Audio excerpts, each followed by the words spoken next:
Alavate, man. Thanks for coming on. No, thank you, man. Yeah, it's good to be on. Yeah. Welcome to Couch Sessions. We're gonna get to know you a little bit better. Um, you did start by telling me that your name is Theo, but it is not Theo. So so my real name's Dion. Dion. Okay. And yeah. So the story behind that is we're watching Love Island one night, like the UK one, and yeah, it's a and there was this guy Theo on there, and like he always used to sorry, no, there's this guy Mike, and this Theo dude come in. He was one of like the other people on there, and this Mike dude was just like going off. He was like, Theo, like who the F is Theo, rah rah rah, like in a real Pommy accent. And then one night we're at dinner, and I just said, you know what, like we're all just saying it for a laugh, like me and my family and my uncle and whatnot. And I just changed it, and then yeah, people like it's sort of stuck with people. So it's confused. It's real stupid, but yeah, I mean it's for a laugh at the end of the day. Yeah. So yeah. I'm glad I got that out of the way first before I started addressing you as Theo. That would have just been Would have been funny. yeah. You would have got it, but I wouldn't have. I'd be like, why are you laughing? That's true. It's funny because when I'm out and about, people like when I remember the first time I did it, they're like, "Wait, so is your real name Theo or is it Dion?" I'm like, "Nah, it's Dion." But like sometimes I'll just go along with it and just like see how long I could string it along. Yeah, you could change it to Theon. Yeah, yeah, that could be a possibility. Yeah. Yeah, maybe we'll see. Where did it all begin for you, music-wise? So I used to back when. Oh, geez, this is like almost 10 years ago now. Oh, don't worry, I we'll used go to back. just. So in I think it was like 2006, the early hardstyle days. That's when I sort of like discovered the electronic sort of side of it.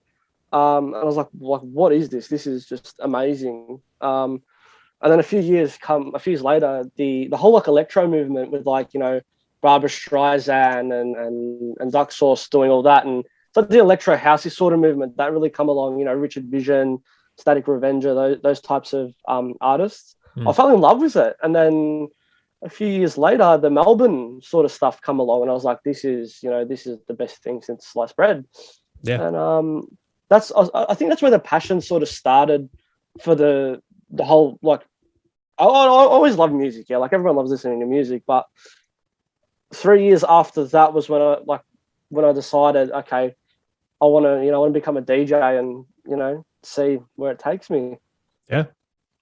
You got your first gig at Wawa. Is that right? Yeah. So at they used to run underages, like Okay. back when I was like 16. Yeah, that was sick. That was so much fun. I miss them. Yeah. Yeah, they're just the best. You have been in the industry for a while and you're a Melbourne local, correct? Yeah, spot on. Yeah. Yeah. How has the music scene changed over the years from like say 2015 to now? I'd say back in 2015, like I don't know, I feel like the crowd. Obviously, the crowd's different, like because that was when I sort of first. Well, I was going out underage. Oops, don't tell mum, although she already knows. But like a lot's changed, like the certain clubs aren't open for as long as they used to be, so like the duration has sort of gotten a little bit slower. The sound's progressed, obviously.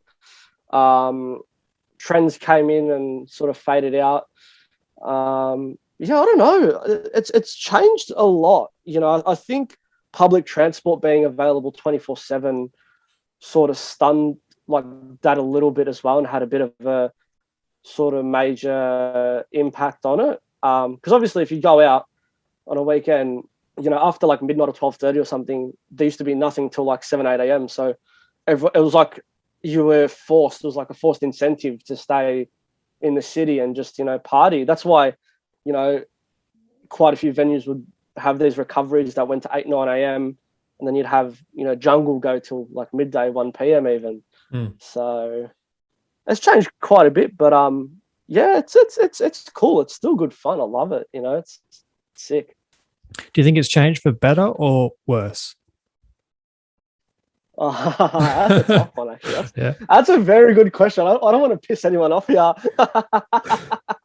um, Look, it's a little hard to say with COVID. I think in some instances the best thing that happened was COVID, because it's sort of shown everyone, you know, next week's not promised. You don't know when the next, you know, how long is it going to be before we can actually step inside these venues and enjoy. So I think in a way the impact on that first proper night back, it was like nothing I had seen in years. Vibe wise, it was just insane. It did drop off a bit, I think, because, you know, everyone sort of took it a little bit for granted.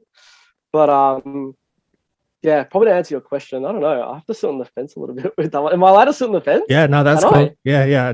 I like to put people All right, on the cool. spot, you know, make them feel uncomfortable and see what they come up with. I love that. How was your first gig back after COVID? You said that because you guys were in lockdown for so fucking long. Man, we're still in lockdown. I hate it. Yeah, true. Nah, like, where did I play? I had, well, it was bizarre. Like the very first one, which was Lucky on a Thursday, that was seated capacity. So do you want me to talk about that one, or do you want me to talk about the Cloud9 one, which was just a free for all? What was a seated event like? Because we had them here, but I never went. Like, is it weird?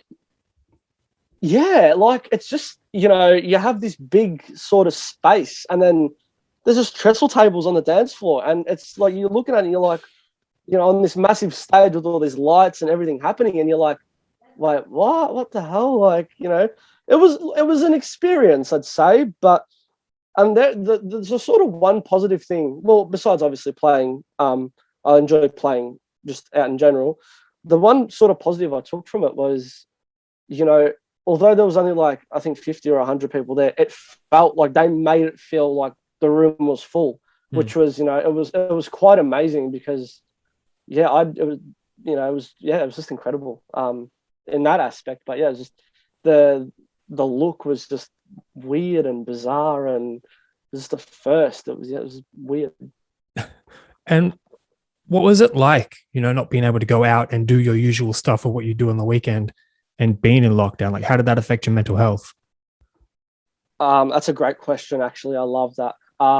So through the first one, I was pretty, like, because we had the two major ones last year, obviously. I was pretty, like, I was devastated, because I knew that last gig I played, I knew that was it, like the week after we got into lockdown. So it hit me sort of really hard that I couldn't really, you know, obviously DJing is my only job. I don't really work, you know, I've put all my eggs in this basket, you know, so this has to work for me. There's no ifs or buts about it. But yeah, I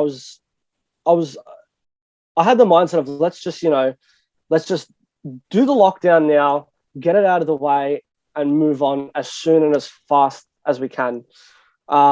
So there was that. There was a lot of different sides of me. I felt like there was even the side of I got really creative. Like I said, right, I've got time now to sort of just experiment and see how much I can develop, you know, and improve because I'd say like this time last year, or maybe even just a little bit before, I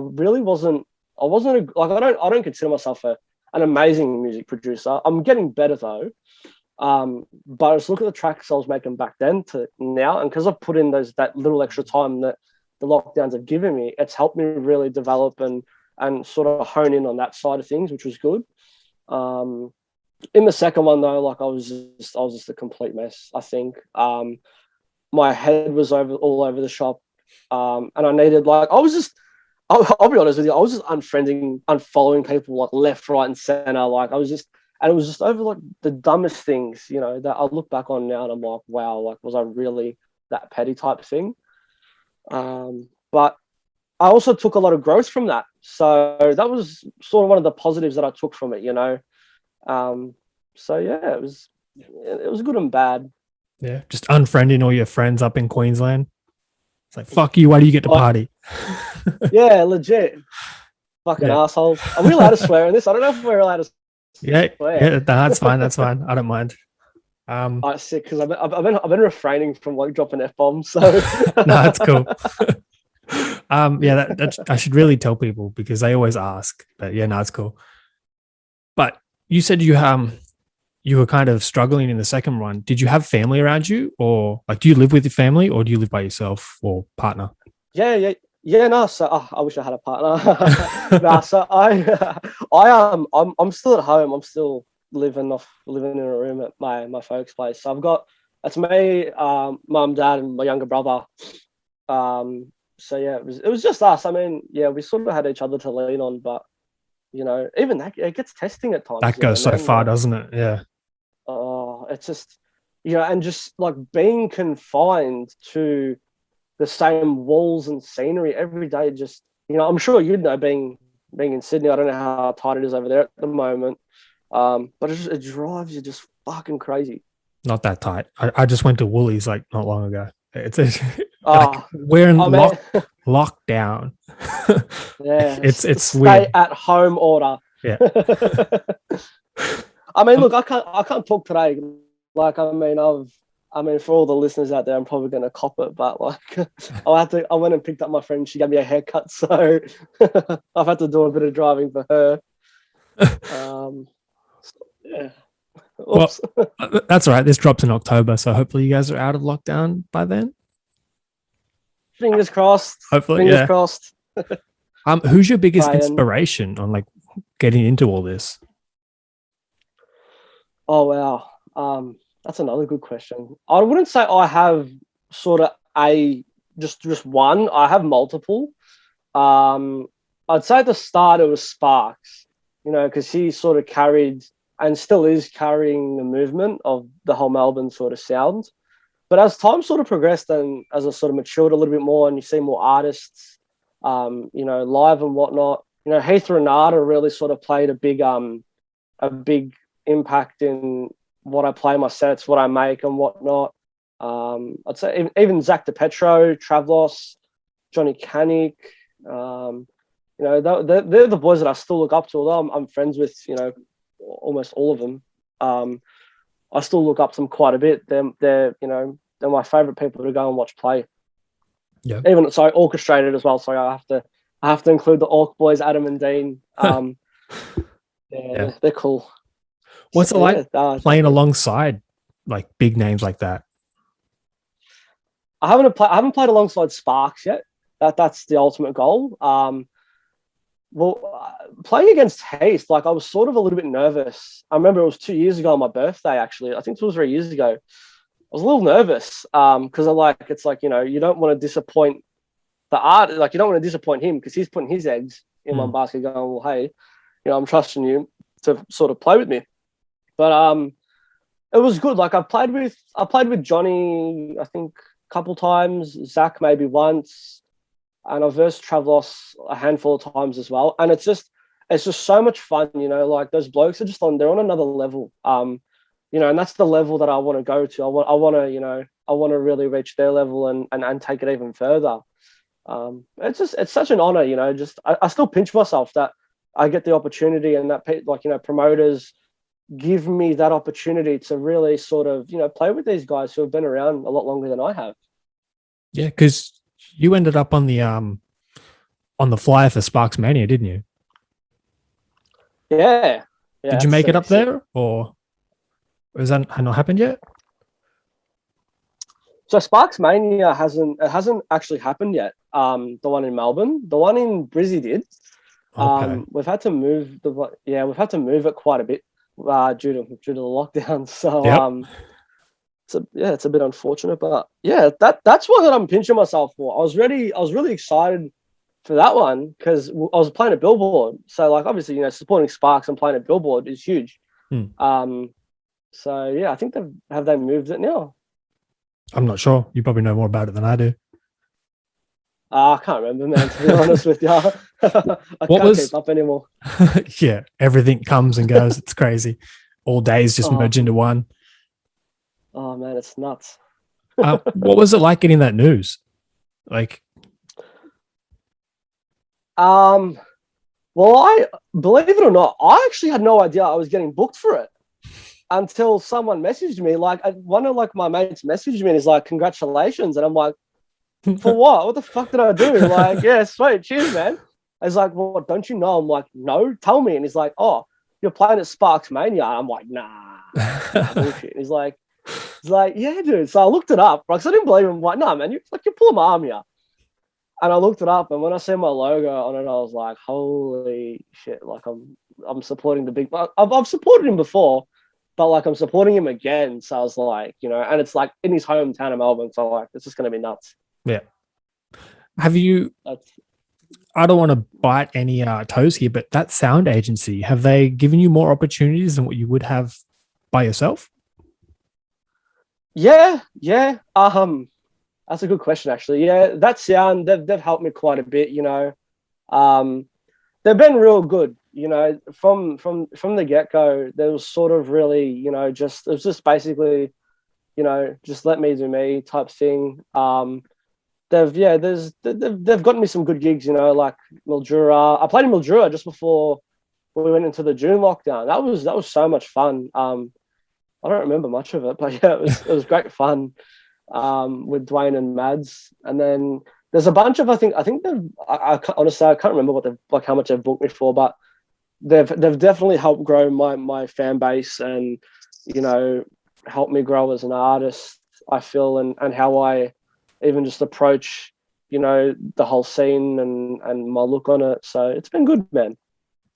You did say you put all your eggs into this basket, but if you had to pick something else, what would you be doing?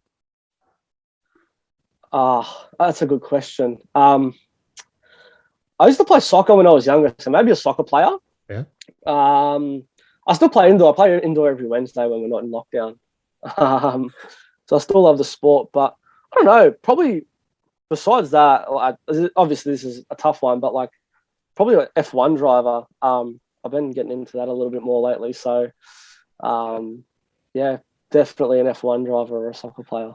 I've got that question here. What makes you a big fan of the F1s? Like, I love it. Like it's just I'm so my brother. So my younger brother is 8 years younger than me. He was a massive fan way back when. Like he's not way back when, but like when obviously like he's loved it since he was like 3 4 years old. Mm. So yeah, he would always like tell me, and I'm like, who what? Like I didn't really give a shit at the time. And then we sort of I remember going one year and I was like, yeah, this is sick. And then I could like obviously because I'm playing gigs on a Saturday night. It makes it hard to go race on a Sunday, like to go to the races on a Sunday and watch them. So I had to miss out one of the last few years that my parents went. But yeah, I don't know. Like I haven't loved it always. I think the last few years because of the Drive to Survive Netflix series, that's like sort of played a big part and just made me go, this is like. And then like I don't know the minute like I don't really delve into sport a lot, but when I like started watching the doco, I just wanted to learn more and I wanted to learn everything about it. And I was like, this is just it's insane. yeah. How do your parents feel about you doing this full time? Just how like, Um, yeah, that's actually a good question. do they So get it? yeah, at the start, like when I was sort of when I was 16, 17, um, and obviously spending all my time in nightclubs, they were like, this is not like, can't you wait till you're 18 type thing. And I'm like, I just wanted at that time to speed up the process as much as I could, and just, make that beginning, just have the beginning earlier. They do understand it because they've seen me get, they've always been supportive and they've always said, we will support you no matter what you decide to do, which is, I think it's great. At the start, they were a bit iffy. And I mean, obviously with COVID, you can't really play in a nightclub because nothing's open. Yeah. So it's been, that's been, I wouldn't say they've been on my back, but, they've just sort of said, hey, maybe try looking at getting into something else just for the time being, just to earn money and whatnot. So, yeah, I don't know. Like, I don't really, But I don't really have an interest. Like the sort of way that I look at it is, I don't really have an interest in doing anything besides making music, playing Pokemon Go, playing the F1 game, and watching the F1. So, you know, why put my energy into something I'm not passionate about? Yeah, that's true. Your parents are walking around putting like TAFE courses up on the fridge and stuff. It's like, oh, what's this? So, no. Nah, they're not that bad. Thank God. Yet. Oh God, don't say that. How has been the production process for you? Oh, what do you mean? Actually, that's a good question. Because you said you're still learning, and so what has been the hardest part? I'd say. I think the hardest part is, and everyone, like every artist sort of goes through this, is that you have sound, like you have this image in your head of how you want to track the sound, right? And then when you're constructing it on, on the program, it sounds completely opposite, and you just get so pissed off because it's like, why the fuck does this synth not sound like this, or why does these perks not sound like this? And that's sort of been, one of the hard things, I suppose. Learning, it's been, I think the theory behind, like the theory side is just hard, knowing what keys work with what. Like I'll still, when I'm working on music, I'll still look up, like, let's say E minor, for example, just so I know what keys and whatnot, and then I'll just fiddle it from there. But I found a lot with me, it was a lot of trial and error, do something, send it off to a few people, get feedback, redo it, rah. So I'm mainly self-taught. I should probably get lessons of someone just to sort of refine my skills and abilities a little bit more, but I'm just lazy. I like my own. I feel like it's a bad way to, in a way, it's good and bad, but like I feel more of a sense of pride if I learn it myself, as opposed to, like, paying someone however much. It's like, oh yeah, like, pay me this and I'll teach you for an hour, and then it might not stick. Where if I sort of teach it myself, it'll stick a little more. Well, I'm sure there's like 100,000 YouTube videos you could watch if you get really stuck. So I go to the same few every time I'm stuck. So yeah, yeah, they're the same Will Sparks ones, making of this song, making of that song. I take the most away from them. It just makes it exciting and fun to watch, and is so creative. So I take the most from watching him, as opposed to any sort of other random. Even Zen World he's had some good ones as well that I've watched for techno, and I'm like, okay, these are sick. How would you describe your sound? Speaking of sounds, that's a question I get asked a lot. Yeah. I'd say the best way to describe it is it's a variation of electro house. So it's sort of what I call it is really heavy electro house, because I like having the electro elements, the big sort of synths and the big sounding, sounds with just a heavy driving bass line. And there's a lot of that in my sets too, with the track selection I play. Obviously, some sound a little darker, some sound a little more on the happier side. But yeah, I don't know. That's the best way to describe it. Heavy electro house. Yep. And at what point would you say you've made it? Because you said you want to make it in this music industry, but at what point would you say, fuck yeah, I've made it? I don't think that's a tough question, that one. I don't think an artist can ever really say that they've made it. If you look at Steve Aoki, we all think Steve's made it because of his achievements and how much he plays out and the music that he writes. He's had however many hits, but I think an artist can never say that they've made it. You just have to keep making it no matter what. Keep pushing, keep doing more, keep doing the most that you can to your ability. And then if you think the level of satisfaction within yourself is high enough, then you can say you've made it. That's just sort of my take on it, I think. Yeah, I'll leave it at that, actually. Yeah. Do you have anything to say? If you could say one thing to your younger self, what would that be?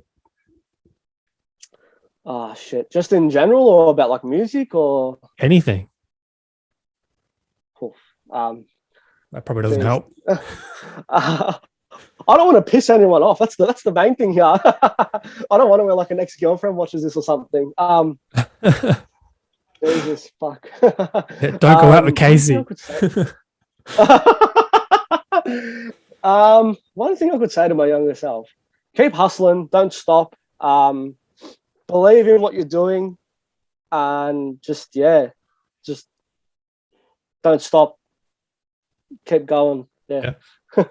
Yeah. And another hard hitting one. Have you ever felt like giving up and then just doing a normal 9 to 5? Oh, dude, fuck yeah, I have. Yeah. That crossed my mind. Fuck, that crossed my mind in the last, not fuck, not this lockdown, the lockdown before. I'd say, oh no, actually, well, yeah, lockdown 5 from June till like July 9th, I'd say. During that one, that sort of really it really sort of put things in perspective, and it sort of made me. I really looked at everything, mentally, going, am I going?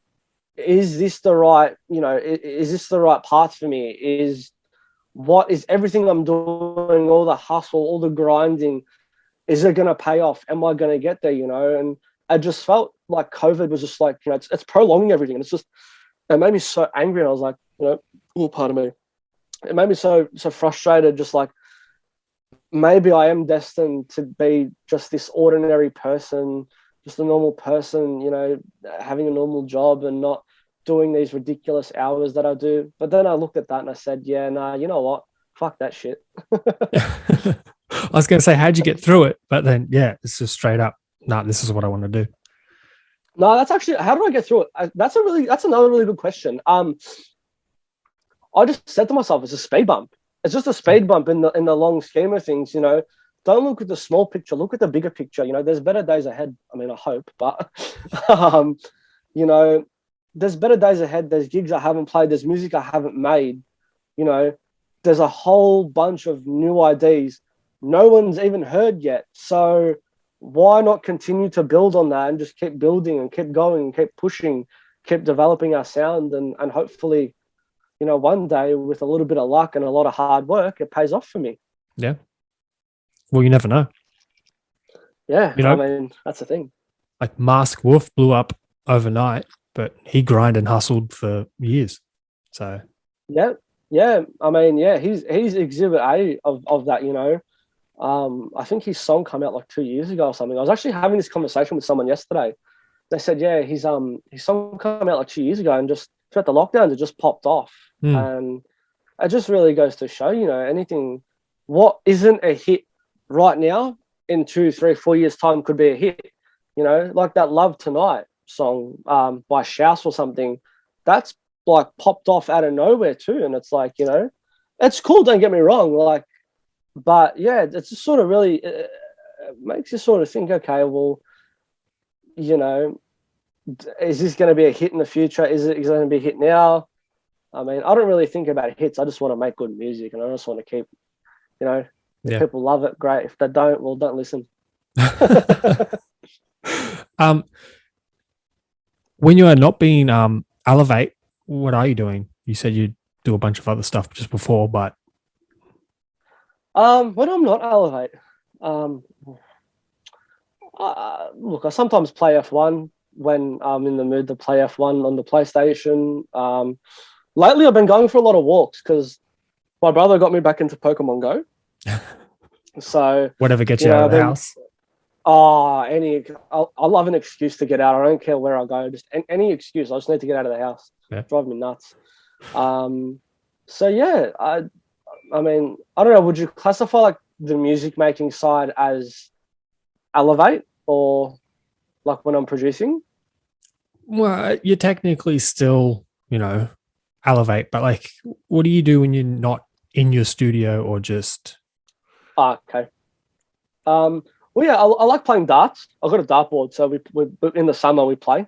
I don't know. I don't really have a really entertaining life. I catch up with a few people here and there when we're not in lockdown. Not that I'm doing anything illegal.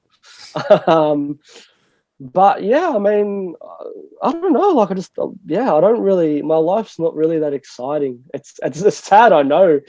Um, but yeah, like, I mean, obviously, I love watching the Formula One.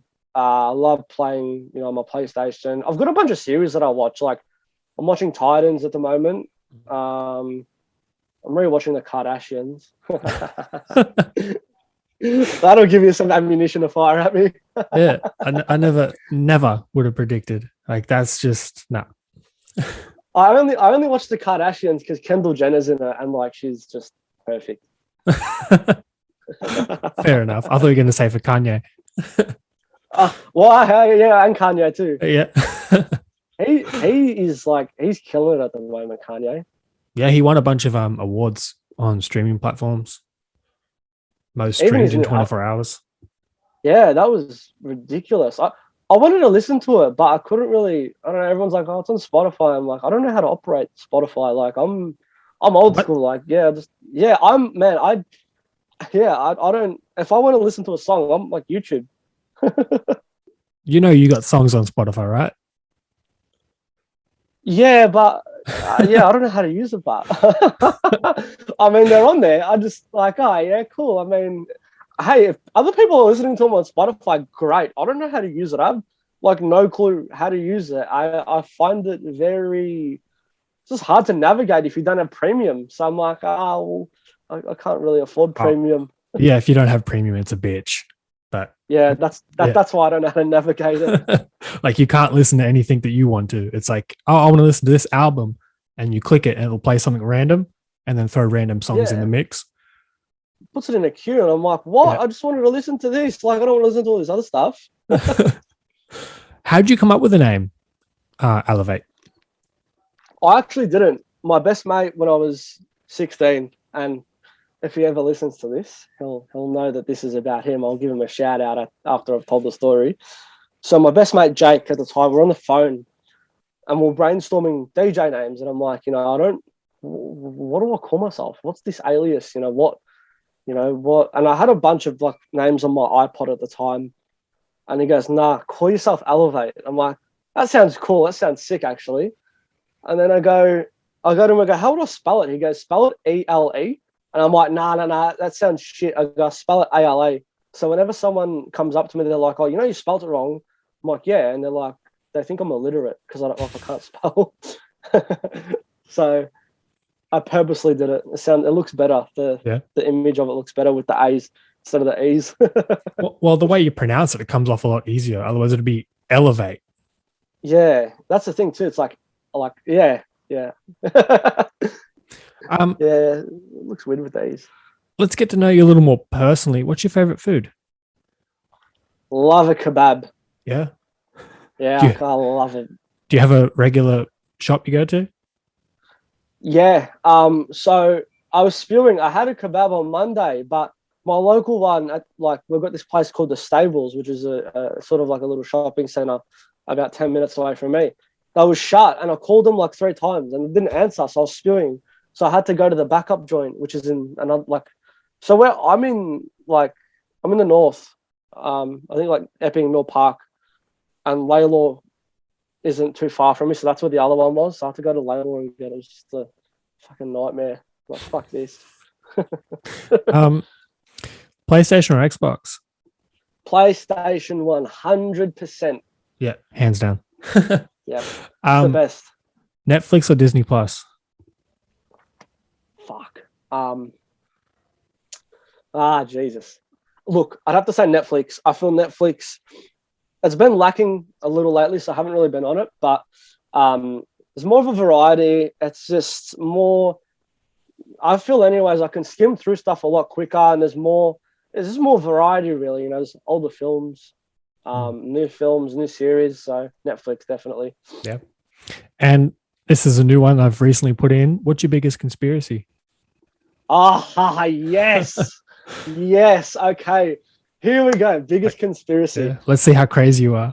Tinfoil shit. Mate, I'm going to go like berserk. I reckon, okay, biggest conspiracy, COVID-19. Oh, shit. I mean, are we allowed to, are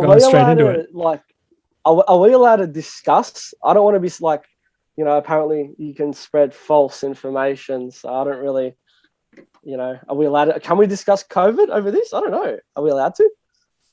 It's your image. If you want to come across as like a COVID-19 crazy conspiracist, go ahead. Anyone else listening, take it with a grain of salt, I guess. Yeah, believe what you want or do your own research. So yeah, I'd have to say COVID. I reckon COVID is it's a cover up. I reckon for something that's really going on. There's no way known that like it just seems so fitting. 100 years ago there was the Spanish flu or whatever it was, yeah, mm-hmm. And then conveniently 100 years later, this deadly virus that I can protect myself with a piece of cloth, from my kitchen. I can make a mask out of, like how? It makes no sense. And yeah, like I don't know. I can go like really. Do you want me to go really balls deep into it or just? Yeah, we got time. Go crazy. All right. So as I said, it's a cover up for something. I reckon there's got to be something going on. There's something fishy. I reckon Australia, right? Mm-hmm. We are like, because, and I read this somewhere, so take it with a grain of salt, listeners, because don't jump at me. But I read somewhere that I was on Instagram. Australia is like the test subject for the rest of the world, because then eventually the rest of the world is going to be doing all these like putting all these like measures in and this and that and rah rah rah. So it's just it's where it's starting here and then it's eventually going to go overseas and whatnot. So I have to say we would have to be the worst test subjects in the world. Oh, 100%. Like, I mean, you've left open Dan Murphy's. Like, you left, like, I mean, all we're going to do is just go to the bottle shop every weekend and just get absolutely pissed. Yeah, Australia has that I don't give a fuck attitude. We're the worst test subjects. There's a reason why The Walking Dead isn't shot in Australia, because no way in hell would let a zombie walk around the street. It's like, get fucked. Like, nah, legit. Yeah. Legit. I agree with you on that one. Why? If you could pick anywhere in the world to live, where would you live? So I'd live somewhere tax-free, right? Because you wouldn't have to pay tax for any land, right? I think so don't quote me on this. You'll have to look it up. I think Monaco or something is like tax-free. Like some really exotic country in the world is tax-free. So I'd just live there because you wouldn't have a worry in the world. You don't have to pay any tax. You can it's another sort of little hassle you don't have to deal with. You sound like a really dodgy guy. Like I feel like if we if we met up again in another like 50 years or something, you'd be in Monaco in the bush, tinfoil hat, going COVID. Man, I hope COVID's not around then. Like you just seem hella dodgy. Sense. Like your conspiracies, and then like you've got the no tax and. Okay, maybe a little. I'm kidding. I'm not really dodgy. I hope the ATO don't see this because I don't want them really looking into me. How many unpaid gigs have you, or how many paid gigs have you declared? Oh, shit. Whoops. That's another good question. I don't know. Oops. Do you have anything to say to your ever-growing fan base? Do I have anything to say? Yes. I love you guys so much. The support over the last 7 years has been nothing short of amazing, from the ones who were there from the very beginning to the ones that are new to the ones that I haven't even met yet. You're all fucking awesome. Please don't stop the support. I'm forever thankful. I'm forever grateful. And yeah. And what about the people who aren't following you? What do you have to say to them? You're missing out. Get on the bandwagon. And where can we find you? In nightclubs or on socials? Socials. I know nightclubs. You're at Lucky's, Cloud9, like you're like pretty regular there. Yeah, lucky. So lucky. I think I'm a resident every. I got to a point when we were open. I think I was playing there like every fortnight, Mm. and then Cloud every fortnight or sometimes weekly. And then I've been playing Tramp Mercy on a Sunday morning. I do the Jeez. 9 a.m. Yeah. So like my Saturday, my weekends are usually pretty stacked. Like I'll start Thursday, break Friday, unless I play a gig on somewhere Friday. And then Saturday night, it's just Cloud first and then a regional sometimes, or it's the opposite way around. I play a regional gig first at like, down in Narre Warren or down, in Melton or wherever, and then I'll make my way back to the city. And then, yeah, it's just basically the long kick-on sesh at Mercy, and then I play from 9 till whenever they want to kick me off. Yeah. Well, they love my company there, I think. I hope. What's been the weirdest yeah. experience at a venue you've been at? Do you have any strange stories that have happened that you're just like, what the fuck just happened?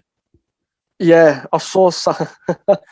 I do actually. I won't disclose the venue because they'll kill me if I do.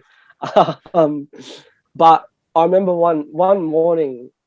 I don't know, it wasn't even a morning. It was early on in the night. Some chick was so fucked up. Like she had, the normal like the normal drinking glasses, yeah, that you get like when you're at a club, just the standard sort of average ones. Yeah. So she had a mini on, right? And I remember seeing her walk right past me. And I shit you not, in the middle of the dance floor, she squatted, put this glass like literally under her and started pissing in it. And I looked at her, I'm like, you're fucking, this is not happening. Like, there's no way known in how I'm witnessing this shit happen, like unfold in front of my eyes. And I was just like, what the actual fuck? Like, I was speechless more than anything. Yeah, no, that sounds nasty. Very nasty. It was an experience in itself, to say the least, I think. I bet. And where can we find you on socials? So my Instagram is _Alavate_. Mm-hmm. My Facebook page is obviously just, Alavate. I won't reveal my Snapchat because I made the account when I was like 13. So we'll keep that one a little hush hush. Yeah, or you can find them all down in the description below. There's a little link. I'll put your fan link there, whatever it is, link tree, whatever you got you going on there. Oh, even better. Yeah. Beauty. Sweet. Yeah. That's for all my tunes, all my mixes. I think are on there. Upcoming releases. So, do you have anything, man? Do you have anything major we should look out for? Yeah. So I will be on. Oh Jesus, this is going to get premiered in October. So yeah, I have So where we are in this point of time, I'm playing on the radio station tonight down in Melbourne called Plenty Valley FM. Yeah. So that set for the listeners, that set will be on my SoundCloud, and it'll feature a lot of my newer unreleased music and a bunch of my favorite tracks. I've got a few releases coming out. I've got, I think, 3 confirmed at the moment. I'm just waiting on more. I need to finish more, and I need to work on more and send them off. But keep following me and watch the journey unfold, I'd say. Yeah. Alavate, man. Thanks for coming on. Thanks for having me, man. I appreciate it.